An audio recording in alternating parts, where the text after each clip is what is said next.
When the meaning of life is mentioned, grandiose feats of importance often come to mind, be it accelerating humanity's journey to becoming a multi-planet species, making a scientific breakthrough, adventuring where few or none have gone before, or becoming an influential leader of some kind.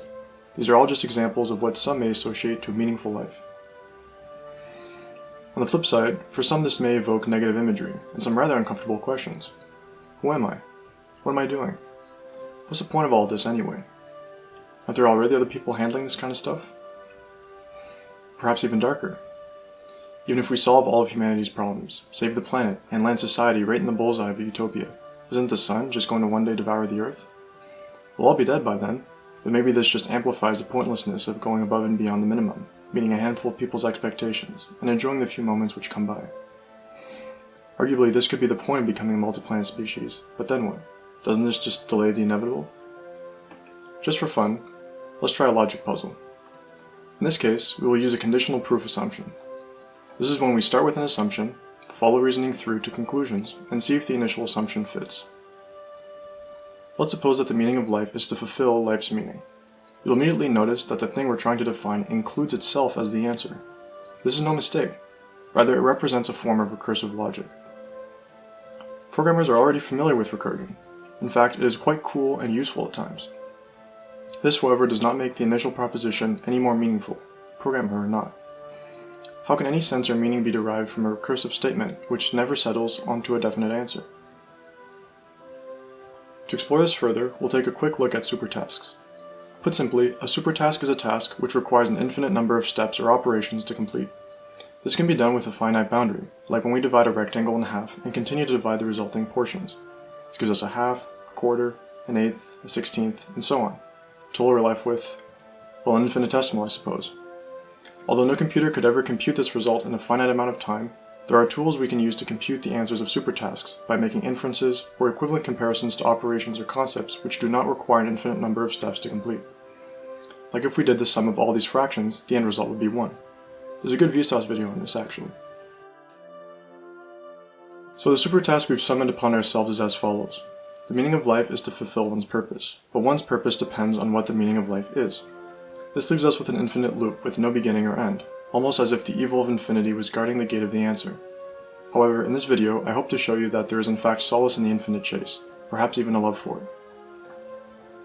Let there be a plot of two axes, one of time, along which the past, present, and future progress. This axis is in fact imaginary, since time is an illusion, but we'll get to that in another video.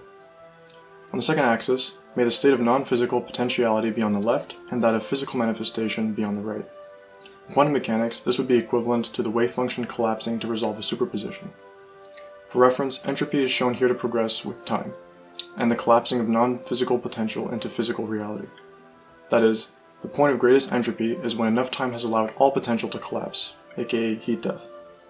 Now sitting between past, present, and future, and catalyzing the collapse of potential into reality is where you sit. It's where I sit as well.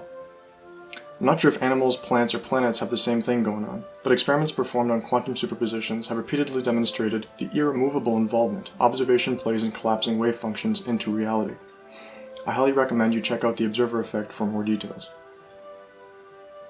A different way to visualize this would be with the potential wave generating cosmos at the center, representing the infinite realm of potentiality. Over billions of years, this cosmic wave function collapses to form trees, you and me, planets, pizza, geometry, mathematics, animals, and so on. All these things are only possible by the collapsing of a non-physical wave function of infinite potential, aka the universe, God, Yahweh, Allah, pick your term. And quite amazingly, we do this on a daily basis, effortlessly. Every picosecond, we are interfacing with an infinite realm of potential, and every minute choice we make refines and further collapses the potential into reality. If we go back to our infinitely recursive statement, something must now seem different. The puzzling infinity that was standing in the way earlier is identical to the infinite wave potential generator we saw earlier. Although it is not the cosmos itself, it is an infinite function in need of collapsing. And, as you go circling the proposition, wondering what the answer could be, you begin to invite the wave function into your life. The more you focus on it, the louder and more clear it becomes. Eventually the wave function inevitably collapses. Without effort or even knowing why, the very process we take for granted every day without lifting a little finger works its magic in a very personal way. So the next time you sit by the window with some sun in your face, maybe you'll be contemplating the infinite, and the rather odd and confusing nature of recursion, quantum phenomenon, and consciousness. All the best wishes of serenity and peace.